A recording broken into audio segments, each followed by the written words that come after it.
Hello and welcome back to another episode of Backstage with Brofiki. Today we are talking with DJ producer Humansion from Montreal in Canada. What's up? How are you, man? I'm How good. how are things? I'm good, man. Just working on my music and working part-time jobs, and girlfriends and everything. Bro, it's fine, man. Life is great. That is a busy life, but you Yeah, but you're doing the whole music thing. I've been listening to your stuff lately. I love it. I love it. thanks, man. I'm just gonna Appreciate tell you that. right now, my favorite song of yours is Requiem for All Pain. Thank you, bro. I don't Appreciate know it. why, but that's just I love it. I want to know more about this, but today it's about you and like how did Humansion happen? Okay. So, do you want to start about start with Humansion or about like Requiem for All Pain? Well, that's up to you. Honestly, like Requiem for a Pain, yeah. What's the story behind that and why did you write it? Because to me, it reminds me of Requiem for a Dream, and that's the one movie that I'll never watch again. I only had to watch it one Yeah, time and I was this movie scarred is for fucked. life. I'm like, whoa, Yeah, whoa, this oh. music is fucked up. All right. So the story about Requiem for All Pain. I used to study in classical music, right? Okay. And I always loved like the melancholic and cinematic music, like huge strings and huge orchestra and everything. And I wanted to create a song that was the perfect mix between like a small orchestra and the Okay. huge EDM. Okay, and so I came up because I did a trombone concerto back in the days for a competition in jazz music, and I don't know exactly what the name of the concerto is, but the melody was so like it was so unique that I had to try and do something like that. So when I wrote Requiem for All Pain, I listened to the concerto. I was like, okay, I know exactly what to do, and I did like this melody, and after mixing with violins, and Mm-hmm. I just came up with the whole track, and that's pretty much it. And Requiem, like, is like the meaning of Requiem is it's about like death, and I feel Yeah. like yeah, and I feel like the music was super deep, and I'm like, yo, Requiem is super sick, and for all pain, because the pre-drop vocals is one good thing about music. When it hits you, you feel no pain, and I'm like, Yeah. bro, Ooh, yeah, yeah. pain, Ooh, yeah. Yeah. there you go. You're so right. Well, it does depend though, but like music does help you feel emotions, but it also helps like ease everything. Oh, I see what you're saying. Because you Yeah, have like the orchestra, like the symphony, like starting out, and that's why I love it. And then you get the introduction of like you mentioned, exactly. and then just like starts. I'm like, You'll be like, yeah. yo, Yeah, tomorrow. I'm like, what's happening? What's happening? It's like I'm on a roller coaster and I'm like going up, and then when that starts, that's me going up, and then you get to the top of the roller coaster, and then it like stops for a second, and then you're like, holy shit, I'm going on a ride. That's Boom. why I love this song so much. Thanks, man. It's like a full like roller coaster of emotions. And bro, I don't know if you know that, but this track took me almost a year to finish. I can believe that. Yeah. Why did it take so long though? Because back in the days, I was learning, like, I was taking private lessons and everything. So like the first time that I wrote this melody was like 3 years ago or something like that. It was one of my first melody that I wrote, but I kept that melody like in a Okay. folder, and I'm like, when I'm ready, I'll use it because I knew that the melody was fucking dope, So I kept that, and once I get like the mixing and mastering a little bit right, I started producing this, and after I took it like put it on a folder because I'm like, I'm not ready yet because I knew that my sound design needed Hmm. improvement and everything. And I finished the track like 6 weeks, 6 months ago because I knew that I was capable of. But yeah, it took me a long It time. honestly, it is so good. Thanks, man. Thank you for making it for one. And what's funny is I was listening to this on my like I favorited this on Spotify because I make my own playlist, and then when they're done, I have it where I will auto play songs that are similar, Nice. and I favorited it. And it wasn't until after you and I connected or started talking And then I was like, I was in the car with like a few of my friends. I'm like, who is this? And I look at it and it was you. I was like, no way. Of course it is. I'm like, of course I gotta get to know this guy. And that's why I was like, hey, will you come on my podcast? I mean, thanks, man. But Yeah. you did have oh yeah. Your question was uh, who's you mentioned? Humansion. Yeah, like how did what was going on in your life? And you're like, I want to make EDM music. Like, Okay. what was it? Yeah. All right. So basically, I started music at the age of 8. Okay, and Okay. no, sorry, at the age of 5 actually was my Oh, first jeez. piano lesson. Yeah, at the age of 5, I started piano, and I really liked it. So I'm like, okay, just to continue it. And at the age of 8, I discovered that I can do beatbox. And Really? yeah, because Okay. back in 20 like 27, I think, or 26, whatever. Like beatbox was super popular in my school. In my elementary school. So I was like, yo, and I don't know why, but I did try and it did work. And I did like a competition, and I won the competition. And I was 8 years old when I got my first how do you call it in English? Like when the crowd gets up, Oh standing yeah, a ovation. standing ovation, or like Exactly, everybody applauding you exactly. And for doing something. I was 8 in front of like 500 people, and that marked me.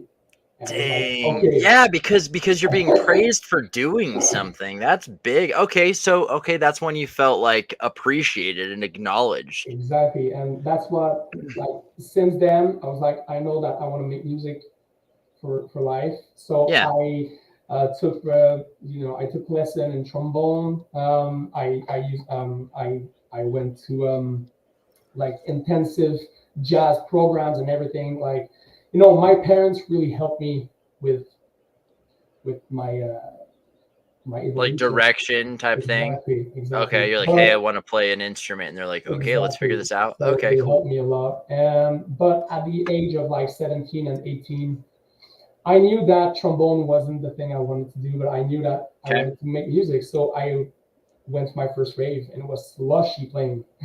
Really? And yeah, man, Slushy. And I got this thing, man. I was like, okay, that's exactly what I want to do. I want to become a DJ. And Shout out to Slushy, man. Okay, so uh, what was it about that? And like, what show was that? Do you remember? it was like at one of the biggest venue here in Montreal. It's called the New City Gas, and that's exact. Yo, okay, I got another question, like, bro. Okay, Go for it. okay. So New City Gas was my first rave that I went to, and 4 months ago, I played at this venue. So it was Full circle, dream man. come true, Oh, exactly. dude, that's so cool. Okay. So yo, it was Okay. crazy. But Slushy, yeah, he played at New City Gas, and was like, yo, I need to see it. And bro, when I entered the crowd, the energy and the community and everybody was like having fun, and I was like, damn, that's life, bro. That's exactly what I want to do. Like, because I always love public and people, Yeah. and Humansion is basically all of that because I love humans, basically, bro. Okay. I'm gonna Okay. go Love get for humanity, yeah, charity love. Got exactly. it. Okay.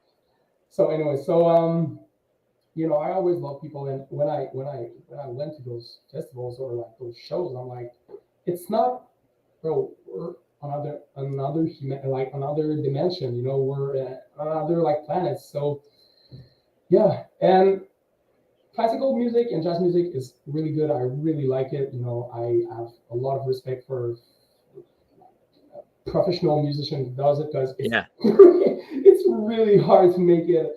But I knew that it wasn't for me. But Okay. yeah. So Anyway, you ended up. Okay. So what's the first thing you looked into? So you leave the Slushy concert. You're like, I got to figure this out. So how did you get in front of the equipment, or like, what were the steps? Like, okay. So my first slushy rave, basically, I was 18 years old, and I dropped out of school. I was basically like a school dropout, because I knew that I wanted to make music, but school didn't like really fit me. And also, I went to study in business, but I didn't really like it. So I was like, you know what? I'm just gonna like take a break and just work. So I started working at a moving company in Montreal. It's pretty big. It's called the 1-800 God Junk. I don't know if you know it. 1-800 God Junk.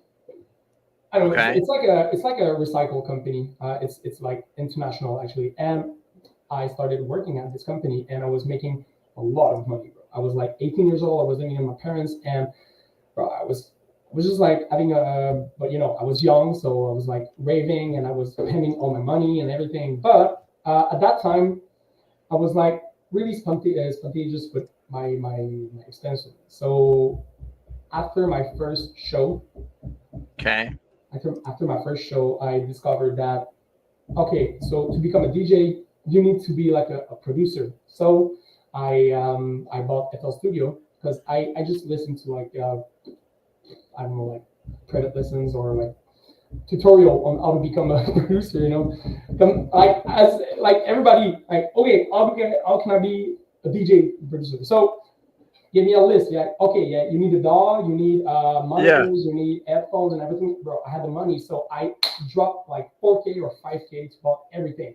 I bought Okay. a whole studio. And you're like, I better do something with this. Exactly. But I'm I knew invested. I really want to figure this out. I got the money. Now I got the exactly, stuff. exactly. Then what? You just And like, did you find a coach or a class or something?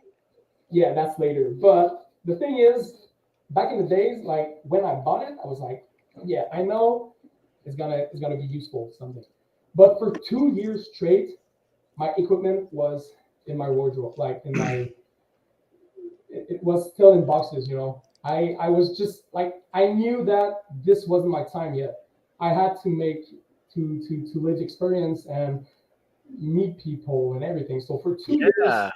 yeah, so for 2 years I went to raise without like making music, just living life and working full time. And after I was like, okay, fuck that, I need to settle down and fucking started. And that's where, Okay. yeah, that's where it Okay. started exactly. I And can relate to this, and I've seen yeah, a lot of people go through it because you have this. You've always been intrigued by music from a young age, like you're mentioning, whether it was beatbox or the trombone, exactly. and then going to this first show. And I agree. For me, it was I like taking photos and I like concerts, and I'm like, how do I just get to take photos of concerts? And That's that was a cool. thing. And I had this camera that was given to me as a gift, but I didn't use it for 2 years. I was just doing photos of the kids. And then so it was like, yeah, you because I got it in know, 2018. Yeah, so it you took know, me it 2 years. wasn't your time yet. Nope. Nope. I was still learning how to edit. Exactly. I was still learning what software. What do I need a website? Do I need a business license? Do I need insurance? Like I didn't even know those things because that's the thing. People would just invite me like, hey, come do this. I'm like, cool. And then one of the other guys would be like, do you have your business license? I'm like, no. He's like, you need to get it ASAP. And that's the only reason I got one. Yeah. And like I just did photos of a EDM festival, and they made me carry insurance of $1 million. No one's ever made me do that. You gotta Now I do haven't. Now I it. know why, and I'm like, holy shit! I've been operating without insurance for And 2 years. it's actually yeah, it's well, that's fucked up. Yeah, I don't know like if I need insurance as an artist, but I feel like I need it. Maybe I don't know. Okay. All right. Okay. So Humansion, and then the name came from your love of humans, just like the experience, or was it something else that helped you No. create the name? All right. So basically, I started off as okay. So I had like different kind of names before. Yeah, of Okay. course. Yeah, So yeah. in the beginning, bro, it was fucking cringe. um, Let's I hear knew this. that, like, okay, so I knew like the universe about like souls and everything, like, because I'm a really spiritual guy, and I believe in energies and karma and like energies, like and connections with people. Yeah. So I knew that soul, like, or soul, everybody needs a soul, like as humans need human souls. So I'm like, okay, soul. Okay, so I came up with soul totem. I'm like, bro, this fucking ass. Nah. I'm like, okay, let's Okay. just keep Okay. it simple, like David Guetta. So I'm like, my name is David Valcheri, and David, my signature is DVC. So I was like, Why not just David VC? I'm like, nah, it's fine, it's fine. Yeah. And I don't know, like I came up with like 3, 4 names like that, and at the end I was like, bro, fuck that. I just want to give it a dimension to my music. And I'm like, bro, wow, that's the name, dimension. So I did my Dimension. research. Okay. Yeah, so I did my research, and back in the days on SoundCloud, there wasn't like an autocorrect. So when I wrote dimension, I was like, okay, I want to be like dimension, but with like a fucked up dimension name. So Yeah. I just took off the E. So the name was DYMNSION. So dimension, with no Yeah. E. So I wrote that on SoundCloud. I wrote on SoundCloud, and nothing came up. So I was like, all right, fine. But like 2 years after, I discovered that there's like a big EDM DJ. His name is Dimension actually, and he makes drum and bass. And Okay. Samyan Sound and Yax did like a live stream once, and they reviewed my track and was like, yeah, the track is good, but Dimension, you need to rebrand because there was already a big DJ. And I'm like, fuck. So yeah, after 2 years being Dimension, I had to rebrand, and I'm like, Okay. but I wanted to keep that, because I really love Yeah. Dimension, and my brand, like I started building my brand, around like universe and souls and everything. Yep. And I was talking with my manager, and I don't know, we were just like, I don't know how, but the name Humansion came out because we were Okay. about like, oh yeah, I was like, oh yeah, I love humans, I love souls. So I was thinking about, oh yeah, I was checking synonyms of like dimension on Yeah. Google, and I came up with huge. No, it's humongous. Humongous is like universe. It's like super big. I'm like, Yes. I like that humongous. I'm like, okay, humongous, that's nice. And I looked more synonyms, and something with like humanity came out, and was like, okay, human and dimension and like Humansion. I'm like, There you go. The human yo, dimension. I it's love the that. dimension of There's so humans. much that goes into a name that most people overlook. Exactly, man. And when you look at it, Humansion isn't a name. It's a made up name. It's a made up word that I did. Yeah, it's a neologism is what they call that. Is when you take two Exactly. words and you push it together. What's good about that is it's easy to trademark. Also, I'm the only Humansion. Yeah, So of that's course good. it is. Yeah, Yeah, yeah. that's good. And that's what I love it. I remember this quote. If your life was a movie, what would be the soundtrack? And you literally are writing the soundtrack to your own everything that's going on in your head, and you're sharing that with the world. And that's what I love about producers, because it's like you're the Yeah, director of your life, you're the screenwriter of your life, but also like and I don't write music, but you get to go and just like, this is what my life sounds like. yeah, You go, this is what's going on in my head, and this is pretty cool. And I totally, love that for totally. you. Okay. Thank So you. so Requiem for Pain, it came out 6 months ago, took you a year. What is your favorite track that you made and released? Okay, so the track released. Yeah, your favorite Okay. song that you made that you released that everyone listens to. God damn it. Okay, that's actually a good question, man. I know. Yeah. All right. Put you on the spot. Like, what is your favorite song that you did? Okay. To be honest, my favorite of all time. Yeah. I will blow your mind, but I'm sure. It's actually my first ever track release. Okay. Why is that? Yeah. So that's back in the days when I was when my name was Dimension, Yeah. and the track is called Lonely Game. And Lonely Game. Lonely Game. Yeah. Okay. Lonely Game. Yeah. It's on my SoundCloud. If you check, like, I'm gonna go check it out now because I okay. mean I've listened to a lot of your stuff, but I haven't seen that one yet. Okay. So yeah, mix down wise and master wise, it's fucking ass. Like, bro, I started producing like 4 months ago, and my mixing and mastering wasn't that good. But the old track took me 96 hours to finish. Okay, that's a lot. Right now it's like 22 hours. I'm done. But yeah, back in the 96. days, Yeah, 96 hours is a lot on a song, a lot, especially yeah. your first one. Yeah. exactly. And I really wanted to do something huge with like different kind of genre. And if you Okay. listen to the intro, it's like almost like intro as like Marshmallow. Okay. And the drop is like new wave dubstep, like Batclat and like Space Laces type shit. But I know it's not the same thing. But I feel like this track was really the beginning of Dimension, and since that day, bro, this still is one of my favorite track I made. Because that's what it's like.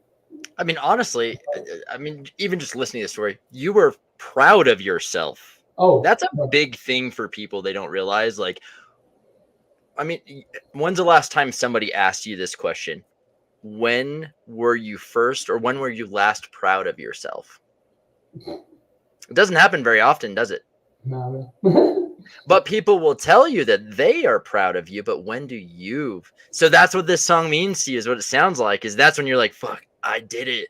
I yeah, invested all this money into all of and this all this equipment. I time, spent yeah, all this time, all these experiences, and like this was the product of that. yeah, But that product of all those things is now slingshotting you into what you are today. exactly, man.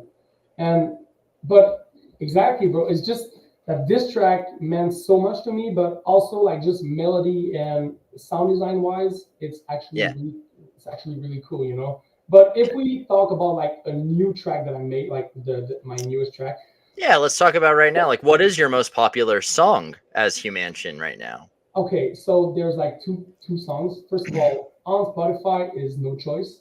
Excision dropped it at Lost Lands last year, and I was in the crowd. Bro, it's fucking crazy. Oh, you were there for Um, that.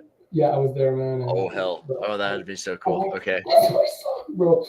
And I released that track on the Lost Lands compilation, so on Subsidia. So that gave me 105,000 plays. That's really like that's a lot, Yeah, but that's great. yeah, it's first milestone. But on SoundCloud, it's my industry baby bootleg. Excision played like throughout the year, and he still played it like I think 4 days ago. So yeah, Really? yeah, it's It crazy. is a So really cool song. thanks, man. It is. That's actually the first song I listened to Yeah, when I discovered you. and bro, shout out to yeah, and I did this track because the first time I did this track was more than a year ago. It's Uh-huh. just that I discovered this track and I was like, okay, the original beat, the industry baby, is just so perfect. Because on the breakdown and before it drops, you don't have anything. So I was like, I was imagining claps and drums, and I was like, okay, that's the right BPM, that's the right everything. So I came up with a melody. That the original melody is just I put it so much fatness and saturation in it. Yeah. It's just in your face. So I knew that this beat, like people will like it, but I never knew that it was gonna be that huge. So how did you get this with Excision in the Okay, first so place? yeah, that's a good question. Basically, like more than a year ago, I was just looking for emails because I had music, so I had basically a product, and I wanted to Yeah. share my product with people. So it was like, why not just share with upcoming producers? So I did my research, and I got like VLCN emails, blasted emails, and throughout like those people, somebody gave me the email of Excision, and I was like, bro, you know what? Let's try it. You're Why not? full send, I whatever. sent him a playlist of 12 music, man. Just hi, Jeff. I knew that was that was Jeff. Like, hi, Jeff. I'm David. From Montreal, whatever. Here's my music. Hope you like it. Bang. And Okay. 4 days later, I opened up my SoundCloud and I saw that he downloaded three of my music. And 2 weeks later, he played two tracks of mine at Lost Lands, and I was there. So it's just, bro, out of like, let's do it. It's just, I Just do it. just Just do do it. it. Full Yeah, send. Just reach out. Okay. exactly. Just try it because you never know, and you miss 100% the shot you don't take. Yep. So that put you on the map then on Spotify and whatnot. Yeah. And what did that do for you in your career in Montreal? Was that easier for you to book shows? People took you serious, or you know? Oh, 100%. Yeah, like Okay. usually, like right now when I go to show and people recognize me, like they're always like, "Oh my God, you're so proud. You're from Montreal, and I hope to see you at Los Angeles." And people know, like they're slowly knowing my name, and I'm just so grateful because I'm like, bro, it's my life. It's like they don't know that music means so much to me since the age of 8. Mine Yeah. 5, so the age of 5. So like, just I saw in a masterclass once, like Dead Mouse masterclass. He said it can take 5 years or 10 years, but if you can affect one people with your music, one person with your music, it's pretty worth it. And I'm Yep. like, damn, that's for real. And Yeah. when you That's all want it to make that takes. as a living, and you see people fucking with your shit, buying your merch, and like spending their money on your project, man, To support you, to back exactly. you, to So fund, yeah, in to kickstart you, so invest in you and your brand because you're exactly. So in chasing your Montreal, dreams. yeah, exactly. So Yeah. in Montreal, I'm pretty well known, I think, in the local scene. But right now, I need to attack bigger sharks. But sorry. So what are your dreams with that? What are some of your goals right now with the Humansion project? Like who do you want to play with or who do you want to work with? Well, for sure, being on one of Excision's lineup for me will mean the absolute world to me. Okay. Like Lost Lands or Paradise Blue, or even though like a show in Montreal, if I get to open for him, I'll be so happy. But Okay. that's just one person. All right. So I Excision is like your got it. I like yeah, his stuff too. I just yeah, watched him play a live set for the first time in my life just in August, and it was amazing. yeah. That's so sick. It was the first time that you saw him, or Yep. oh Yeah, shit. yeah. I have I had some acquaintances that have worked with him on a few projects and have toured with him. Okay, And actually was on his production team, and so I've heard a lot about Excision. But like when I was first introduced to Excision, crazy, huh? I I'm like, well, I'm gonna Let need me some 2 minutes time to to sit down. digest what I just listened to because it's Bro. so like right field from anything I've ever listened to Yeah, before. But what I've like realized thought is simulations. if you have somebody with like the right melodies and then you take all the drops and the harder bass stuff from Excision, like you literally have like the best songs. Like that's what I like is the sound that he makes mixed with somebody else's stuff, and all those tracks are phenomenal. And that's what I like Exactly. about No Choice. Yeah. Um, and you never know what to expect. I'm like, okay, because it's just like when I saw Dead Mouse play last year, right? His set's way different than his songs. Like that's what people don't realize when you're a producer or you're a DJ. Like your songs can be good by themselves because it's one thing. Yeah. But when you put somebody up there that like has access to all of this music and they're like, this is what I want you guys to experience right now, completely different like it, it's just you're up in you're in a spaceship and you're like just flying by all of the planets at one time is what it feels like when you're there. Yeah, I feel you.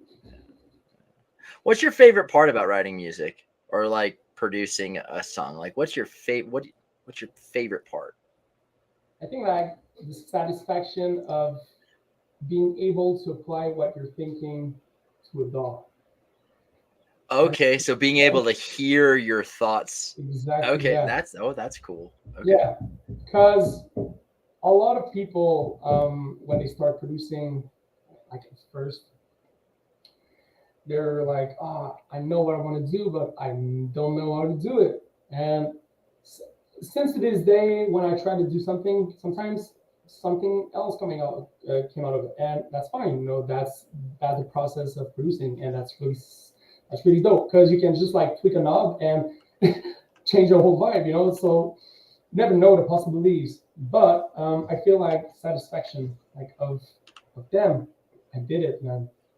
I spent 26 hours behind my desk and just making something and seeing people like it, whatever. That's pretty much it. Yeah. I love that. I love that. Real Thanks, quick, man. before we end this because we started super late. But I want to talk about how you and I connected. Yeah, exactly. Do you remember? Do you tell the How story? did How did you we? discover Humansion? Uh, your manager. Your Yeah. manager commented on one of my Instagram stories about being an INTJ Myers-Briggs personality type. And he's like, "Hey, me too." And I think it's because he watched my podcast with Ren, and I didn't know that Ren and you are roommates or like live together or friends or any. I didn't know any of this. And oh, I think we lost him.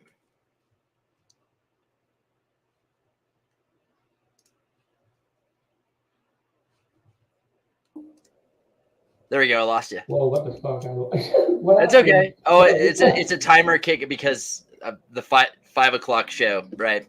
Anyway, it was just like this stream of events where I'm working with an artist that did a track with a vocalist, and so I followed that vocalist on Spotify.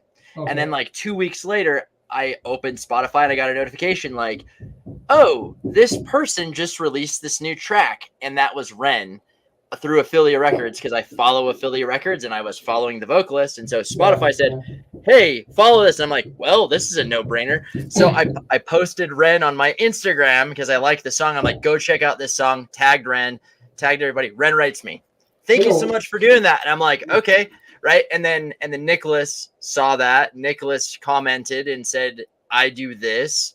And then I'm like, oh, I don't even know who Humansion is. And so I went and listened to your stuff. And so really it was this. When Ren talked to me about you, he was like super happy. He was like, "Yo, a guy like well connected in the scene just like asked me to get in the podcast." So anyway, big shout out to you. Sorry, I just wanted to say that. Oh, I appreciate that. Yeah, man. Sure. Thanks for sharing that with me. Yeah, man. He was super happy, man. Anyway, yeah, because he's my roommate. That's why. Yeah, it's a small world. That's the thing. Like, listen, you made something. I think it's cool, and I want other people to know that I think this is cool, and they should go support you. You know what I mean? Thanks, because here's the thing: at the end of the day, you added happiness and value to my life because you made a song that made me feel something. You made me feel alive, man. You made me happy. Like you gave me goosebumps. You know what I mean? But you didn't do that. It was something you created, and I'm like, fuck. I want someone else. Like maybe somebody else will feel the same way. And that's what it is about sharing artwork and music. And so I love it. Thank you for doing what you do. We're definitely gonna have a part 2, guys, because we had some things come up and we had to start this late. Yeah, but no, it's fun. We're all good. But how can people follow you and how can people support Humansion? Oh, well, I have pretty much everywhere, SoundCloud, Instagram. Like my Instagram is my Instagram is only like Humansion at official, but the rest is Humansion music. That's pretty much. Okay, there you go. And I'll post the links in the description for this for everything when it goes on Spotify and the other 20 podcast streaming services that JG's Lounge distributes to, which is great. So, but go listen to his music, man. And if you like it, my ask for you guys is if you like one of his songs, post it on your story, share it with a friend. That's all I ask. Like it, click follow. That supports him and helps him get seen. Is follow him on SoundCloud, follow him on Spotify. If you like one of his tracks, it helps the algorithm for his music to be seen when other people are listening to music. And it's something it doesn't cost anything. It doesn't really affect you as a viewer. It helps the artist get seen so he can make more music and love it. So there we go. Thank you so much for coming to an episode of Backstage with Brofiki. Until next time, guys. Peace out, Cub Scouts. Thank you. Bye, guys.